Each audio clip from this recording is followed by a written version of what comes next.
여러분 반갑습니다. 우리 오늘 하나님 말씀 한번 보도록 하겠습니다. 창세기 25장 19절에서 26절 말씀입니다. 우리 한 절씩 교독하겠습니다.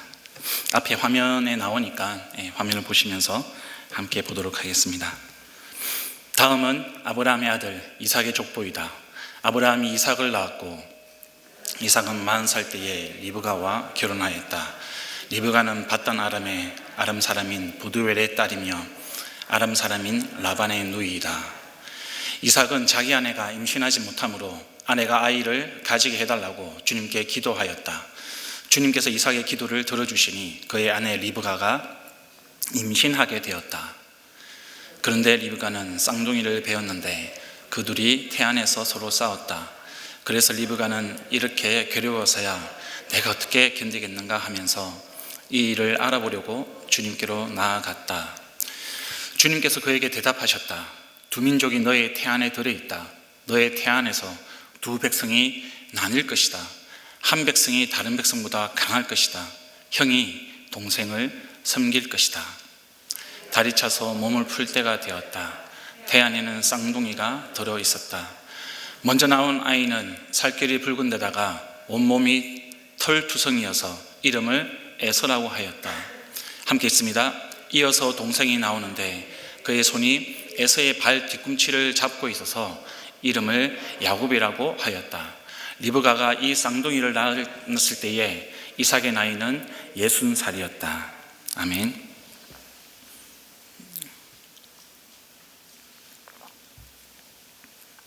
여러분, 우리 코로나가 2년 한 반 전에 이렇게 우리 일상을 덮쳤습니다.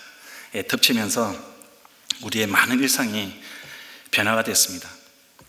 여러분들은 이 코로나 시대를 맞이하시면서 여러분들 일상 가운데 어떤 부분이 가장 많이 이렇게 변화되었습니까?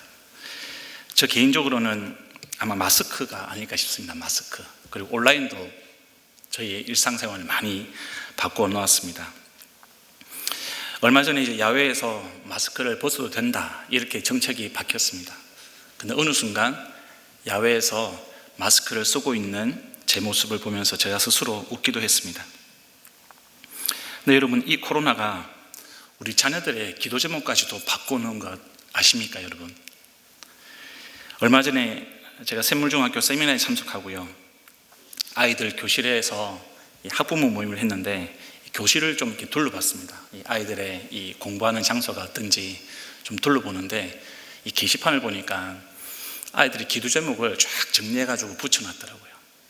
그 기도 제목 하나하나를 보는데 한 명 빼고 한 명을 제외하고 전부 다 코로나와 관련된 기도 제목이었습니다. 코로나 끝나게 해주세요. 코로나 걸리지 않게 해주세요. 코로나 낫게 해주세요. 코로나 때문에 우리가 사회적 거리두기를 하면서 대면 만남이 극도로 이제 위축이 됐습니다.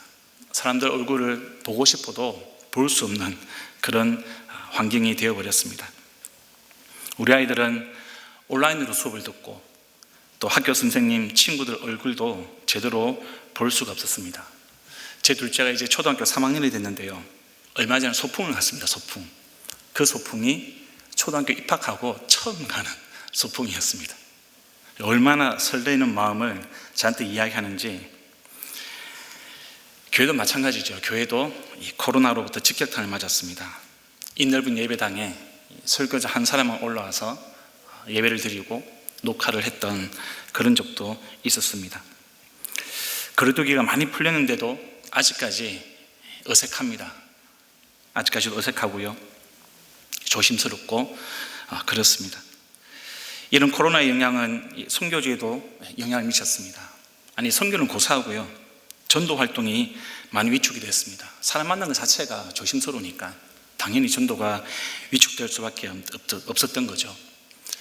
근데 여러분, 우리가 선교를 이야기하고 이게 전도를 이야기하면 많은 사람들이 아니, 지금 코로나 이 시기에 무슨 전도를 하고 무슨 선교를 하는가, 좀 지혜롭게 소나기가 좀 지나가고 나면 그때 하면 되지 않겠어?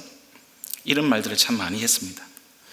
근데 여러분, 혹시 이런 사실 아십니까? 우리가 이렇게 움츠러들고 있을 때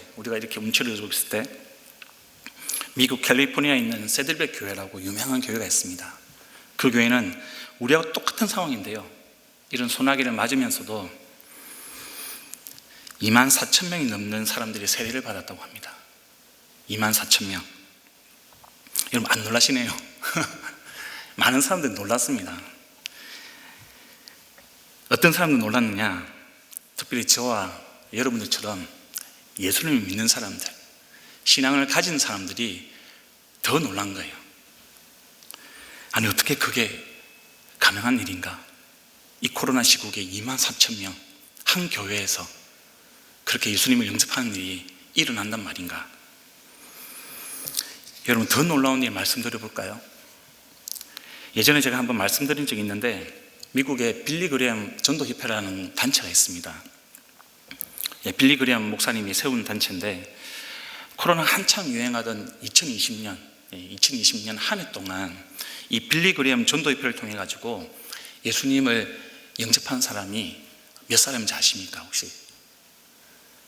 이 한 단체를 통해서만 2020년도에 예수님을 내가 믿겠습니다 라고 이야기한 사람이 170만 명입니다. 170만 명. 놀랍지 않으십니까? 일반적으로 저와 여러분은 코로나 때문에 전도가 안 된다라고 생각을 했습니다.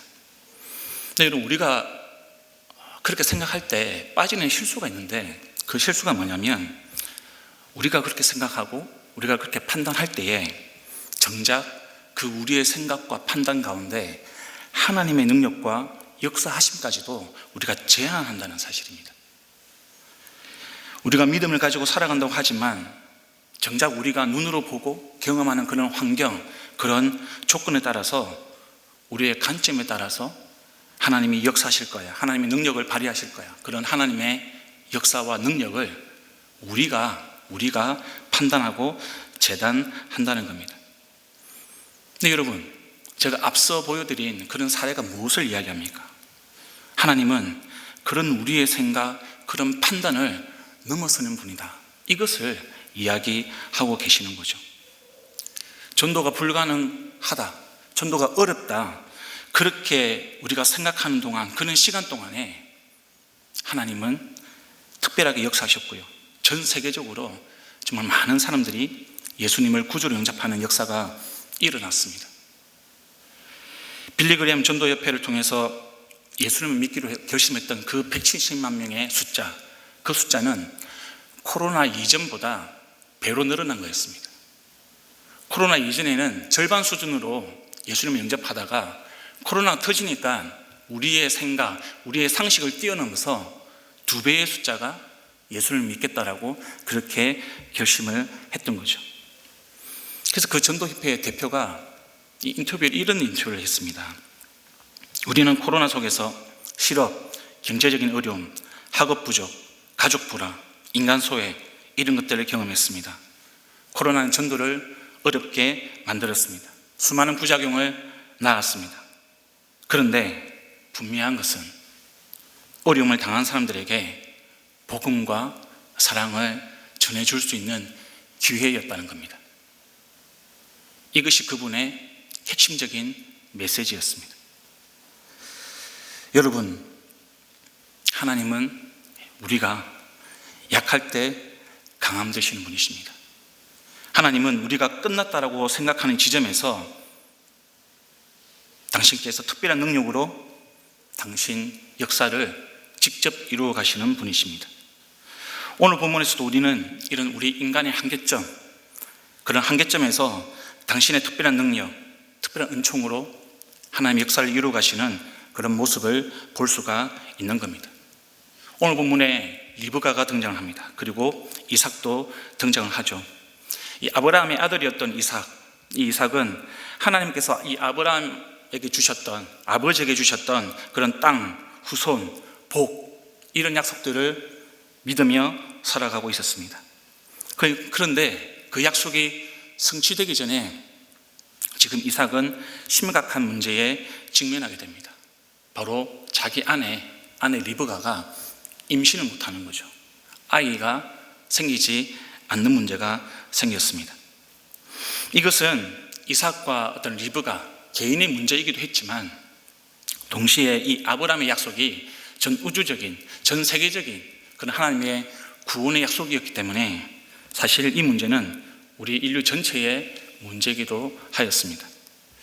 이대로 이삭이 자녀를 얻지 못한다면 하나님의 구원의 계획에 차질이 생기는 거죠. 하나님의 약속에 위험이 발생을 한 겁니다. 이삭이 이런 문제를 만나기 전에는 어쩌면 이 아버지 아브라함을 통해서 이 주신 하나님의 약속, 그 약속은 이삭에게 너무나 익숙하고요, 또 당연한 내용으로 여겨졌는지도 모르겠습니다. 아니면 반대로 아브라함이 받은 약속에 대해서 중요하다는 인식을 하지 못한 채 그냥 대수롭지 않게 그렇게 생각했을 수도 있겠습니다. 어느 쪽이든 지금 분명한 것은 지금 이삭이 자기 힘으로는 도저히 해결할 수 없는 그런 문제를 만났다는 겁니다. 그런 인생의 위기 가운데 지금 봉착을 했다는 겁니다. 그리고 이 문제를 통해서, 이 문제로 하여금 하나님의 약속을 다시 생각하게 되는 그런 시간, 그런 현장 가운데 있게 되는 겁니다. 너무나 당연하게만 생각했던 그 약속, 그냥 시간이 지나면 그냥 자연스럽게 이루어질 거라고 생각했던 그 약속이 당연한 것이 아니라는 것을 이제 인식하기 시작한 것입니다. 하나님의 약속은 내가 이루는 것이 아니구나. 내가 할 수 없는 거구나. 내 힘으로는 안 되는 거구나. 나라는 존재는 하나님이 아니면 하나님의 약속을 이룰 수 없는 존재구나. 이것을 깨닫게 되는 겁니다. 또한 그동안에 이 아버지 아브라함을 통해서 받았던 약속, 그 약속이 자기의 약속이라고 그렇게 크게 체험하지 못했었는데, 자녀를 낳지 못하는 이 현실 앞에서 지금 야곱은 아브라함과 맺었던 그 하나님의 약속이 곧 자기와의 약속이었다는 사실도 깨닫게 되는 겁니다. 그것을 이제 체험하게 되는 것이죠. 여기서 중요한 것은 이렇게 자기의 한계를 인식하게 되는 그 이삭이 보인 반응입니다. 그 반응이 무엇이었습니까, 여러분? 그것이 바로 기도였습니다. 기도. 27절입니다. 이삭은 자기 아내가 임신하지 못하므로 아내가 아이를 가지게 해달라고 주님께 기도하였다. 이렇게 기록을 하고 있습니다. 여러분, 이 기도를 표면적으로만 보면 이삭의 기도는 우리 조상들이 아이를 가지지 못할 때 이 정한수를 떠놓고 대를 이을 자식을 가지게 달라고 천지신명에게 기도했던 그런 기도하고 크게 달라 보이지 않습니다. 근데 이런 무엇이 다르죠? 바로 이 이삭의 기도에는 이 아브라함과 맺었던 하나님의 약속이 전제가 되어 있다는 사실입니다. 물론 처음부터 이삭이 이 아브라함과 맺었던 그런 하나님의 약속을 품고 기도했는지는 명백하게 나와 있지는 않습니다.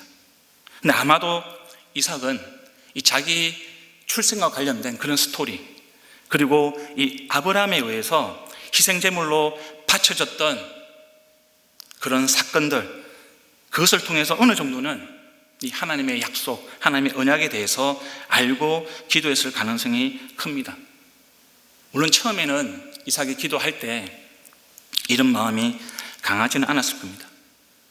근데 기도를 하면 할수록, 기도가 깊어질수록 그의 기도는 하나님의 언약에 점점 더 강하게 결합되어 가는 자기의 모습을 발견했을 겁니다.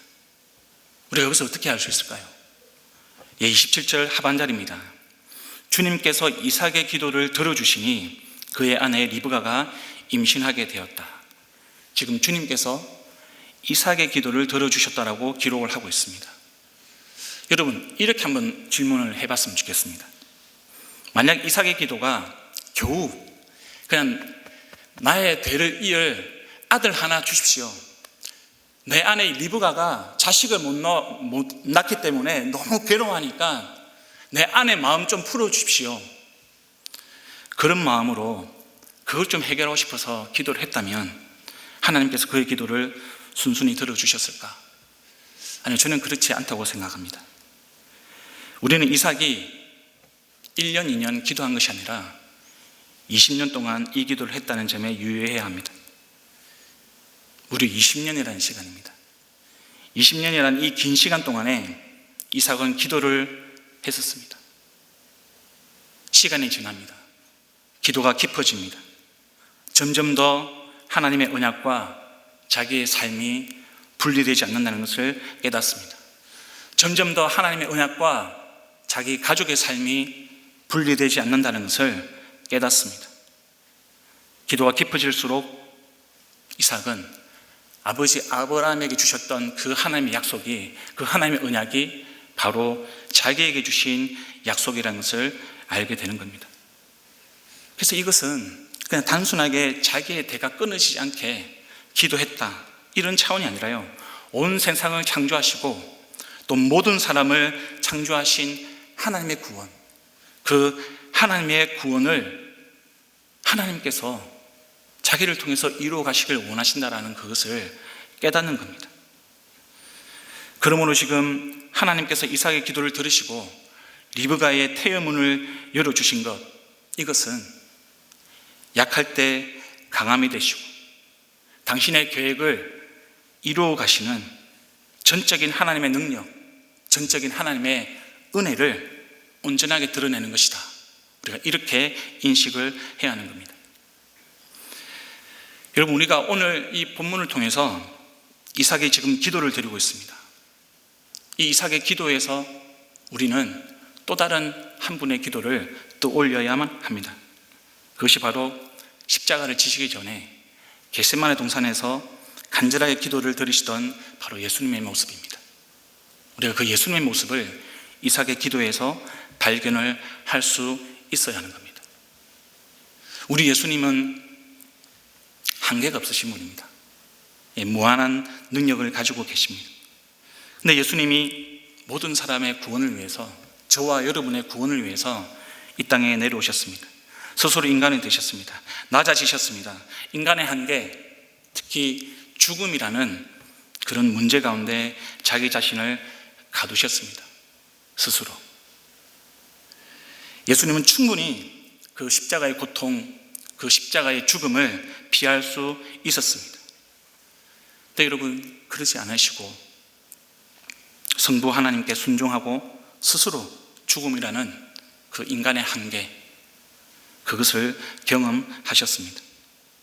그리고 모든 인간의 한계와 죽음을 이기시고 부활하셔서 이 세상 모든 사람들에게 구원을 베푸시는 은혜를 주셨습니다.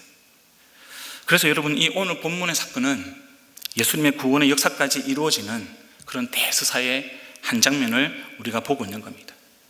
우리가 이 사건을 보면서 그냥 이삭의 사건으로 우리가 그치는 것이 아니라 예수님과 구원의 사역을 볼 수 있어야 되는 것이죠. 지금 본문은 그것을 예표하고 있습니다. 성도 여러분, 우리의 인생도 마찬가지입니다. 저와 여러분은 이삭처럼 누구나 다 연약한 부분을 가지고 있습니다. 한계를 가지고 있습니다. 강한 척하면서 살아가고 있지만 저와 여러분은 홀로 있을 때 우리가 얼마나 연약한 존재인지 누구보다도 우리 스스로가 잘 알고 있습니다. 근데 여러분, 동시에 우리는 하나님께서 그런 연약한 우리, 약할 때 강함 되시는 그런 하나님을 우리는 발견하게 되는 것이죠. 구원과 아무런 상관이 없었던 우리를 통해서 하나님께서 우리를 택하셔서 그 구원의 역사를 이루어 가시다라고 하는 그 약속을 우리는 믿게 되는 것입니다. 이 약속은 아브라함에게 주신 약속의 성취이자 동시에 우리를 그 약속의 당사자로 삼으신 하나님의 특별한 은총입니다. 그래서 여러분, 이 이삭의 인생은 저와 여러분의 인생인 거죠. 왜냐하면 이삭을 택하신 하나님이 저와 여러분을 택하셨기 때문입니다. 성경은 이렇게 이야기합니다. 저와 여러분이 하나님께서 택하신 족속이요, 왕같은 제사장들이요, 거룩한 나라요, 그의 소유된 백성입니다. 저와 여러분이 이 믿음으로 살아가는 참된 하나님의 성도 되기를 간절히 소망합니다. 성도 여러분, 그리고 또 하나, 지금 저와 여러분이 이 본문을 보면서 생각해야 될 것은 우리가 만나고 있는 인생의 고난과 신앙의 위기입니다. 지금 저와 여러분이 만나고 경험하고 있는 신앙의 위기는 무엇이며 인생의 문제와 한계는 무엇입니까? 물질입니까? 건강입니까? 아니면 관계입니까? 아니면 믿음의 문제입니까? 이런 위험과 문제를 다루는 길, 그것은 오늘 이삭이 보인 반응에서 우리가 찾을 수가 있습니다. 아까도 말씀드린 것처럼 이삭은 자기의 인생을 문제를 만날 때, 위기를 만날 때 그는 기도하러 나아갔습니다. 바로 기도의 자리가 우리가 위험과 문제를 다루는 길입니다. 여러분, 우리가 기도를 생각할 때 좀 오해가 없었으면 좋겠습니다. 기도의 의미를 우리가 행위, 기도하는 행위로 한정하면 이 기도와 응답, 이 둘 사이의 상관관계를 우리는 기도라는 어떤 행동적인 원인, 우리가 이렇게 행동했으니까, 우리가 이렇게 기도했으니까 그 기도의 결과로 오는 그런 관계, 그것으로 우리가 기도를 오해할 때가 많이 있습니다. 여러분, 우리가 그렇게 기도를 너무나 좁게 해석해버리면 기도의 본질을 놓치게 됩니다. 기도의 본질은 그런 행위와 그 행위에 의한 결과가 아니라 철저하게 하나님과의 관계입니다. 기도의 의미는 저와 여러분, 그리고 우리의 기도를 들으시는 하나님과의 관계에 있다는 것을 잊지 말아 주십시오. 기도는 아까 말한 것처럼 우리가 정한수 떠놓고 우리의 소원을 이루어질 때까지 빌고 또 빌는 것, 그것이 기도가 아닙니다. 기도는 나의 한계, 나의 연약함을 고백하고요, 내가 나의 그 문제를 해결할 수 없음을 인정하는 우리 믿음의 고백인 거죠. 나의 인생의 주인이 내가 아니라 하나님이라는 것을 인정하는 시간, 그것이 바로 기도입니다. 나의 삶의 핸들을 온전히 그분께 맡겨드리는 그 믿음의 고백, 그것이 우리의 기도의 시간인 거죠. 우리 자신의 한계와 연약함에도 불구하고요, 하나님의 특별한 은혜과 또 능력을 우리가 힘입는 시간, 그 약속을 붙드는 시간, 그것을 통해서 하나님과 우리가 연합하는 시간, 그것이 기도입니다. 주님께서 이삭의 기도를 들어주신 것처럼 저와 여러분의 기도를 들으시고 주님께서 약속을 분명히 이루어 가실 것입니다. 저와 여러분이 이제 기도할 건데요, 기도할 때 그런 믿음으로 기도를 해야 되는 것이죠. 이제 리브가는 임신을 하였고 에서와 야곱, 쌍둥이를 출산합니다. 네, 여러분, 임신하고 출산하는 과정에서 이 이삭과 리브가는 또 다른 문제에 봉착하게 됩니다. 이 장면이 무엇을 의미할까? 우리가 인생에서 만나는 위기의 어려움은 이 한 방에 해결되는 것이 아니라는 겁니다. 저와 여러분이 하나의 문제를 해결했다고 생각하는 그 순간 또 다른 문제가 우리를 기다리고 있다는 겁니다. 이런 것을 보면 여러분, 하나님은 저와 여러분을 문제없는 인생으로 만드시는 것이 아니라 문제를 이기는 인생으로 만든다는 사실을 우리가 기억을 해야 합니다. 그러면 여러분, 우리가 이 문제를 없게 해주십시오, 문제없는 인생으로 만들어 주십시오, 이렇게 기도하기보다는 그냥 문제와 더불어 산다 생각하시고 대신 그 문제를 이길 수 있는 하나님 능력을 주십시오. 하나님 은혜를 베풀어 주십시오. 이 문제를 통하여서 내가 하나님께 더 가까이 나아갈 수 있도록, 내가 하나님을 더 의지할 수 있도록 나의 믿음을 견고하게 해 주십시오. 그것을 통해서 하나님께서 우리 삶 가운데 역사하실 것입니다. 이번엔 여러분, 리브가의 반응을 한번 보겠습니다. 22절입니다. 그런데 리브가는 쌍둥이를 베었는데 그 둘이 태안에서 서로 싸웠다. 그래서 리브가는 이렇게 괴로워서야 내가 어떻게 견디겠는가 하면서 이 일을 알아보려고 주님께 나아갔다. 지금 쌍둥이 에서와 야곱이 엄마 뱃속에서부터 지금 싸우고 있습니다. 태안대 서로 싸우고 있습니다. 이 싸우는 모습을 보면서 여러분 어떤 생각이 드십니까? 그냥 싸우네. 엄마 좀 괴롭겠네. 지금 창세기 기자는 그것을 우리에게 이야기하기 위해서 이 사건을 기록한 것이 아닙니다. 태아 때부터 싸우는 이 에서와 야곱의 모습, 그 모습을 통해서 우리 인간이라는 존재가 이렇다는 겁니다. 우리 인간이라는 존재가 이렇게 본성이 악하다는 것을 이야기하고 있는 것입니다. 태아 때부터 싸우는 존재, 태아 때부터 경쟁하는 존재, 태아 때부터 누군가를 짓밟기 위해서 애쓰고 노력하는 존재, 그 존재가 바로 우리 인간이라는 존재라는 것, 그것을 지금 말해주고 싶은 것이죠. 저와 여러분은 어떻습니까? 저와 여러분은 뭔가 다를 것 같습니까? 저는 그렇지 않다고 생각합니다. 저와 여러분도 똑같습니다. 마찬가지입니다. 우리는 본래 악한 존재들입니다. 내가 살아남기 위해 아둥바둥거리며 살아가는 존재들입니다. 여러분, 이번에 관심 있으신 분들은 보셨을 텐데요, 총리 후보자들, 장관 후보자들이 나와서 청문회하는 것들을 많이 보셨을 겁니다. 보시면서 어떤 걸 느끼시나요? 이번에도 변함없이 위장전입, 편법 정여, 과장된 혹은 허위로 스펙을 쌓고 그것을 자기 자녀들에게 물려주기 위해서 애쓰고 수고하는 그런 사람들의 모습을 보지 않으셨습니까? 전 이런 생각이 들더라고요. 역시 가진 사람들이 더하구나. 우리 인간은 답이 없는 존재들입니다. 청문회에 나온 사람들, 배울 만큼 배운 사람들입니다. 우리나라에서 최고의 위치에 서 있는 사람들입니다. 그 사람들이 보여주는 인생이 어떤 모습입니까? 그 사람들의 인생의 모습이 우리가 해결이라고 하는 그런 답이 될 수 있을까요? 결코 그렇지 않습니다. 지금 리브가는 에서와 야곱이 싸우는 것 때문에 괴로워서 견딜 수가 없었습니다. 리브가는 이토록 견딜 수 없을 때 주님께로 나아갔습니다. 자기의 괴로움을 가지고 주님께로 나아갔습니다. 주님께로 나아갔다는 것이 여러분 뭡니까? 여러분?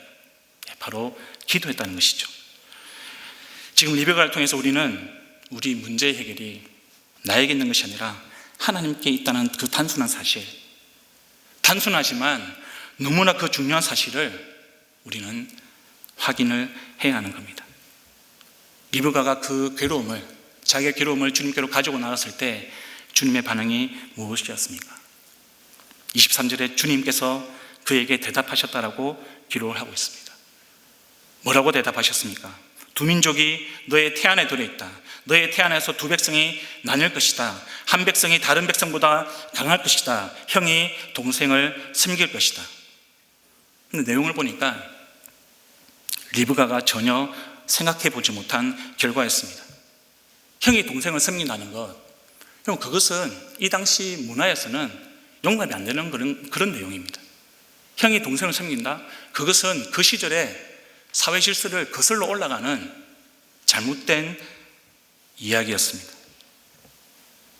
리브가는 주님께 해결책을 구했는데 주님은 전혀 자기가 생각하지 못했던 방향으로 대답을 하십니다. 주님께서 말씀하신 내용은 리브가도 그렇고요, 이삭도 그렇고 받아들이기 어려운 그런 내용이었습니다. 수용하기가 어렵습니다. 고대에는 여러분이 아시다시피 집안의 모든 재산을 장자에게 물려주었습니다. 근데 지금 하나님이 그것을 거슬러서 에서가 아니라 동생 야곱에게 그것을 주겠다라고 말씀하고 있는 겁니다.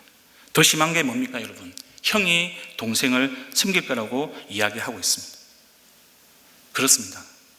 주님은 당신의 구원의 계획을 세우시면서 집안의 모든 재산을 물려받고 모든 대소사를 결정할 수 있는 그런 권한을 가지고 있는 장자가 아니라 오히려 동생을 통해서 구원을 이루어 가시기를 원하시는 겁니다. 여기서 중요한 키워드는 형이 동생을 섬긴다는 겁니다. 형이 동생을 섬긴다는 겁니다. 힘 있는 사람이 자기보다 힘 없는 자를 섬기는 겁니다. 에서의 입장에서는 어쩌면 이런 하나님의 이 솔루션, 이것이 억울하고 야속했을 겁니다. 받아들이기 힘들었을 겁니다. 근데 여러분, 주님은 이런 섬김의 방식으로 이런 길을 통해서 하나님의 구원의 계획을 이루어 가시기로 작정하셨습니다. 근데 또 한편으로는 곰곰하게 생각하고 보면 에서가 그렇게 억울할 이유도 없습니다. 에서가 태어날 때 땅무스를 잡고 들어옵니까? 에서가 태어날 때 돈을 쥐고 태어난 건가요? 그냥 맨몸으로 태어난 거 같습니다. 맨몸으로 태어나는데 아무것도 가진 것 없이 태어나는데 에서가 억울할 게 없는 것이죠. 에서에게는 아무런 권한도 자격도 없습니다. 장자권이라는 것도 하나님의 은혜인 거죠. 더구나 에서와 야곱은 한날 한시에 태어난 쌍둥이 아닙니까? 하나님은 나의 욕심, 나의 소유를 채우려고 하는 우리들에게 에서와 야곱의 모습을 통해서 하나님께서 당신의 구원을 섬김과 은혜로 이루어 가신다는 사실을 보여주고 계십니다. 성도 여러분, 저와 여러분이 이미 가지고 있는 것은 우리의 것이 아닙니다. 하나님이 주신 것입니다. 여러분은 또 무엇을 가지고 싶어 하십니까? 그렇게 우리가 애써서 가지려고 하는 것도 그 또한 우리의 것이 아닙니다. 잠시 하나님이 맡겨주시는 겁니다. 하나님의 복은 우리가 쟁취하고 우리가 만들고 우리가 막 뭐라고 할까요?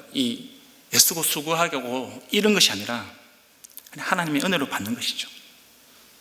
하나님의 은혜이기 때문에 저와 여러분이 청지기로 섬길 수가 있는 것입니다. 사랑하는 성도 여러분, 저와 여러분이 이 인생의 문제를 만날 때, 그래서 신앙의 위기가 찾아올 때 주님을 찾아가는 그런 신앙인이 되기를 간절히 소망합니다.